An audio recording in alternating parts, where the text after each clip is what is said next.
Good morning, everybody. I hope you're getting coffee finally. No, not yet? Shortly, perhaps. Okay, it's good that I don't have much time on my hands because I don't have much to say, basically, because we hardly started. So I came here with just issues rather than results. And of course, I'll be discussing issues and asking you for advice if possible. But before I do that, of course, let me introduce you very, very briefly to the Italian context, because it's true that there is information online, and it's true, I must confess, that I stolen some information and put on the slide because they were already thought about and I didn't have, to edit the English or whatever, so they are the same. But it's also true that you may have read about those information and forgotten it. So just to refresh, I'll introduce you again. Italy in a very short manner. Now, the country team, well, you can see we are all professor, and of course there is different expertise. Basically, all of us, except one, are economists, and the expertise range, economists or statisticians, so they range from statistics to econometrics, to applied econometrics, to sociology, okay? But we have expertise for both quantitative and qualitative survey. Of course, the expertise for the qualitative survey comes from the sociologists.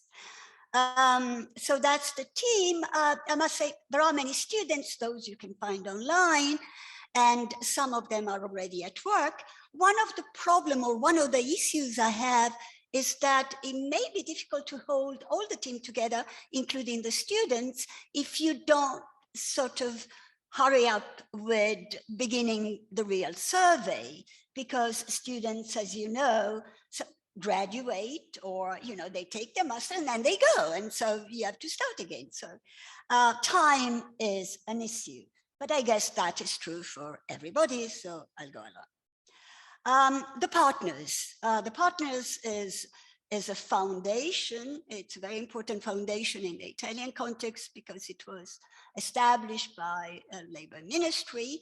And then there is also the National Statistical Office, but I'm not sure how much partnership will be there. At least, there will be partnership, but there might also be competition because they also have their own surveys that they run, right? So we'll see, This doesn't work anymore. How do I go down?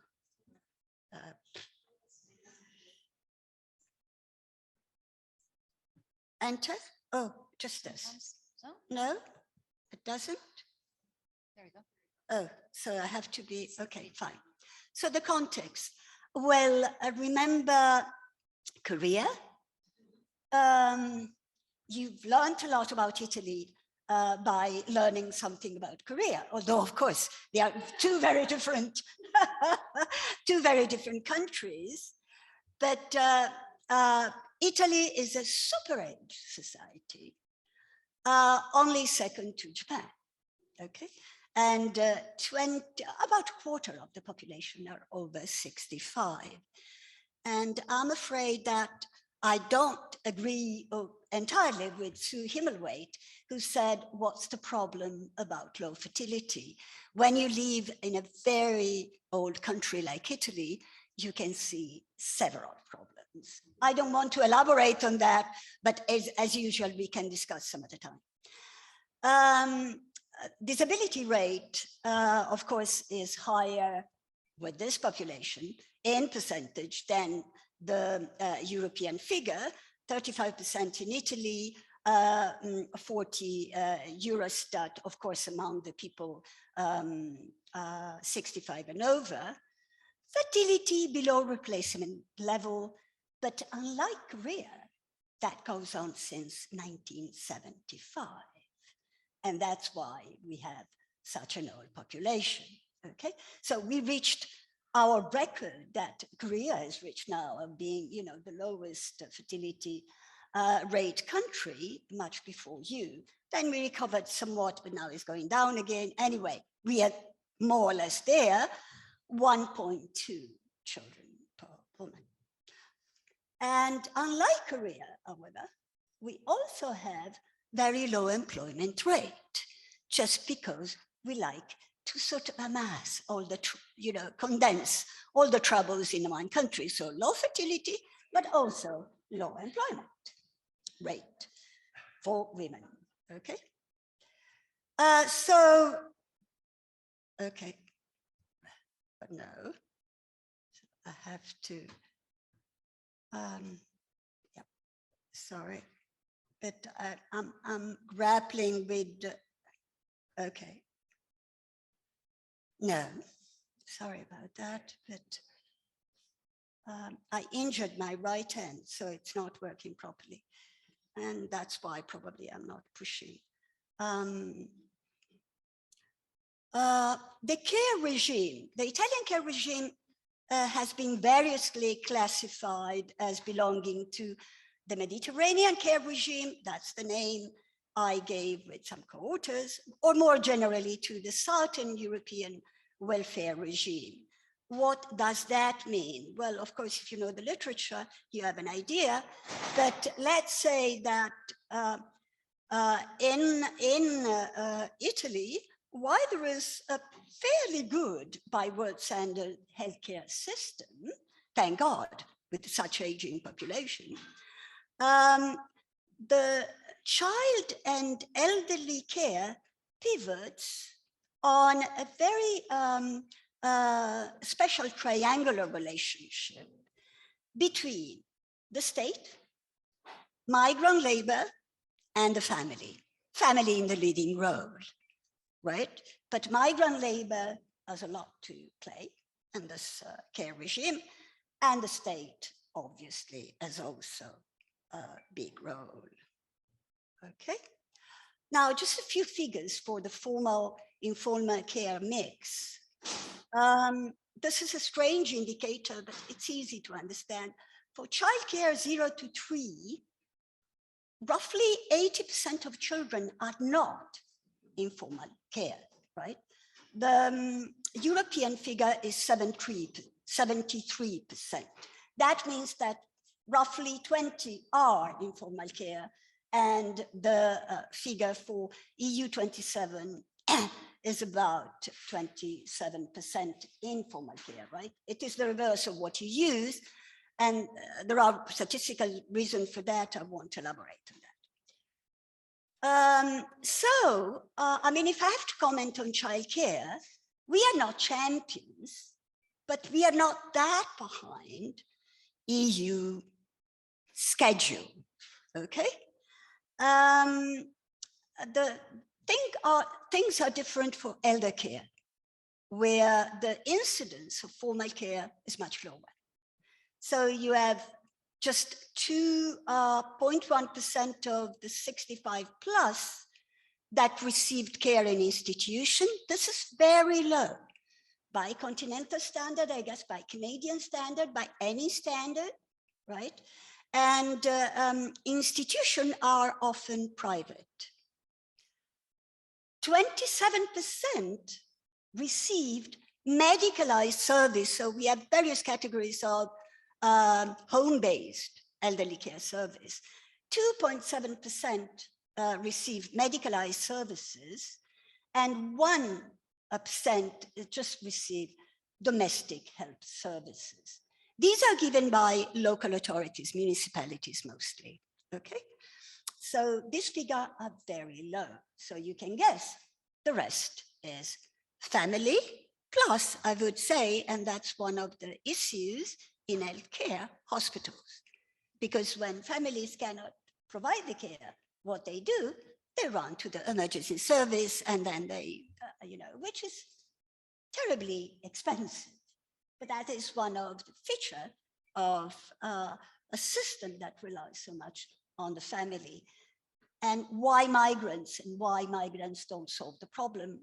Well, because the model in Italy is mostly the one of a migrant in the family. I call it a very sort of US-based model, because there are two types of migrants. One who lives in the family 24 hours a day, right? Of course, even if he has, or she, mostly she, has a regular contract, they may have a regular contract for, say, whatever the maximum hours are per day allowed by the contract, like 10 hours or so, but then they are on call effectively all night, although this is not part of the contract, you can imagine, right?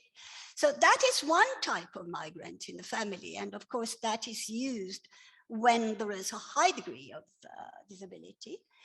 There is another type, which is just, part-time or based on hourly basis, right? It may be regular, it may be occasional, but that's mostly what it is. Now, the problem is that this model, again, is pivots on what I would call a triad. Is it a triad, an English term? A triad, right? And the triad is family, then the migrant, and whatever are there in terms of state services. So either hospital or those home services that are in the slide, you know, the 2.1% care, sorry, the 2.7% medicalized services and the 1% domestic help. Now, that means what? That means that there must be one, in any case, a member of the family who takes responsibility for running the show, or the triad, mostly, for coordinating all decisions, taking the big decision. Migrants, of course, are not in charge of that. And migrants, although they are often, or at least in the early days, they were often graduates from Eastern countries. They may have been graduates, but with no medical skill. And therefore, obviously, when there is a disease or any emergency of any kind, they call the family assistant or the family member in charge, and then they run to hospital, either with just a patient or with a family member. So that's the model of elderly care. And I elaborated a bit on that because I knew that Koreans were especially interested. I won't comment any further. Now, in terms of size of the care economy, you can't see, and I'm not sure that I'm able to move this bar, but basically what you see is an amazing number of countries. The table comes from an ILO report, one of the latest, right?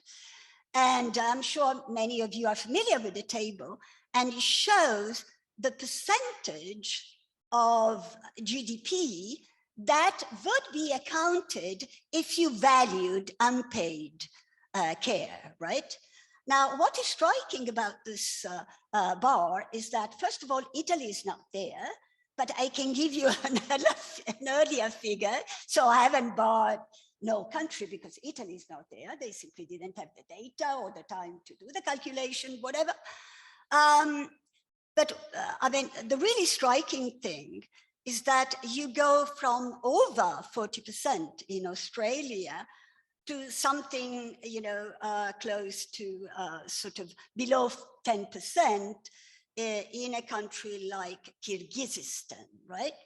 Now, that is something that I've been trying to debate with several of the members of this working group these days, meaning what are the limitations of valuing unpaid care if then we come up with such range of values, right? Okay, I'll leave it to the discussion if somebody wants to pick up the point. It's an important point, I think, for this group, because this kind of methodologies that are used to evaluate unpaid care and compute, you know, the share of GDP that is accounted for unpaid care will be used also for the general computable model that are the main objective of this group. So it's something that we should reflect upon, I think. Anyway, the news here is that Italy is about, or was about, I mean, when somebody else did the calculation with a similar methodology, was in the upper range, because the size of the informal care in Italy in terms of value compared to GDP is about 30%, or was about 30%. Now, it doesn't progress. Let's see if it goes up. No. Okay. Something. Okay. Here is another table. This one is from OECD, to give you an idea of the share of the paid care component in Italy compared to the unpaid care. And here you can see, I've circled Italy, in this case, it was there. And you can see that it is towards the bottom left part, with something like 7.8% of total employment accounted by employment in healthcare plus social care sector. That's the statistics. What, I mean, the important information in this very sort of crowded table is that you can compare Italy with Norway. Norway accounts, in Norway, the share of employment devoted to paid care is 21%. Italy, I repeat, is something like 7.8%. So again, this is another way to show you with aggregate figures the imbalance between paid and unpaid care, right? So why does this all matter? Which are the issues with the existing regime? Issues that we know very well, so I'll skip. I mean, I just listed them, and I highlighted the crucial one, or at least the crucial one in my opinion. Inequality, including gender inequality, in the sense that, obviously, 5 minutes, thanks. And what is, again, puts me back to Korea is sustainability. Because with a 1.2% fertility rate, now even the model that has included migrants is not sustainable, because somebody has to take care of the triad, right? And very soon you'll have just one daughter or one son, often away in some other part of the country, that cannot take care of the triad because you have to be close to supervise migrant working. So this system is simply not sustainable in the, let's say, well, we can say long run, but most probably medium run, right? So it needs to be changed. So how can caring context help? Improving patching data. You've seen that I've used international statistics for, to depict some of the bits of the profile in Italy. And often these statistics are not fully in agreement with national data.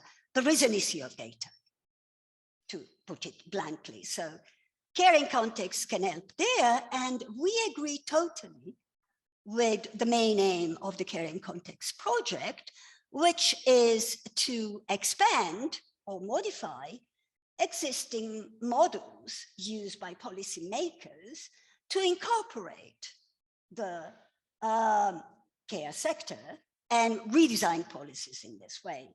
We think that this is a priority for Italy, so we do believe in that. So if we do believe in that, then the first thing to do is to collect new data, which we have and we haven't started. Now I'll come to that because I only have 10 or 5 minutes.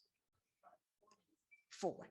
Okay, 4. I skipped that, but if there is some curiosity in the audience, I wanted to present an example of European data on elderly care which are usable also for Italy, that on the one hand are sort of give strange result, but on the other hand, have been presented in such a nice way that it may be an example for the project to come when we want to show comparative results, obviously in statistical result, not research or econometric results. Okay, so the plan was the usual plan: literature review, interview with key informants, qualitative survey. We thought of starting with qualitative survey. I can already anticipate, in the end, we didn't. But that's how we thought we start. And then a pilot experimental survey, and that's mostly what I'll talk in my last minutes, okay? And the pilot experimental surveys was for what reason?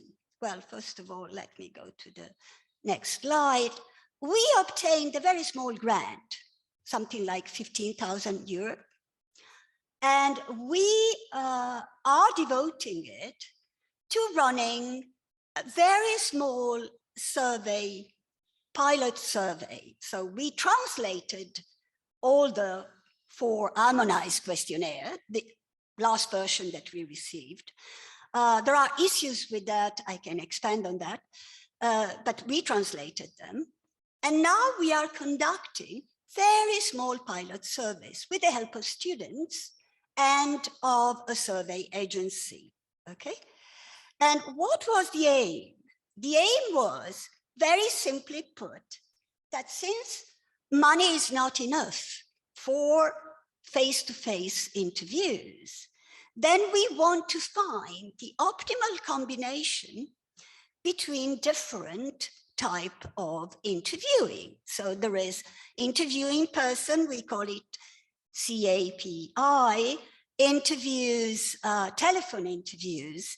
And then we thought of a new online methodology, or perhaps it is the same methodology that Ito followed, I'm not sure, but we thought of a call. So instead of a face-to-face, you interview people online, obviously, at the time that are best for them, okay? And you simply, instead of being face-to-face, you are on the screen. That's much more convenient for people, right? And so we thought of this methodology as an innovation, okay? So the idea was, let's run small pilots with the 3 methods, see which one works better, and then combine them so that you reduce the overall cost, right? Okay? Because somehow the plan was, I go back to the previous slide, to conduct, well, qualitative interviews. Those will be obviously in person, or they could be on a call, because I'm doing something similar for a survey on violence that I'm conducting now. So they can be done that way, because we did it on a topic as sensitive as violence. And it works if you have a good interviewer, right? A well-trained interviewer. So the plan was for 100 qualitative interviews and 2,000 survey interviews for elder care, childcare, paid or unpaid, total 2,000. But if you calculate what it cost in Italy to do that in person, it's too much. We don't have the budget, the project doesn't have the budget, so we have to find alternative ways. Now, the difficulties we are finding, well, there are some issues with the questionnaire that we hope we overcame. For example, the striad that I was talking to you about makes that the standard questionnaire that we receive from Korea must be adapted, because you don't have simply the people who take care, who take responsibility and does the physical job and emotional job of caring, but you may have those who take responsibility and the foreigner who do the physical, perhaps even the emotional, that may be shared with the family. It depends, right? So that means adapting the questionnaire, because the organization is different. Of course, also, the questionnaire didn't have enough questions that were of interest for migrant population if you want to understand what migrant carers do vis-a-vis, local, let's say, indigenous carers, right?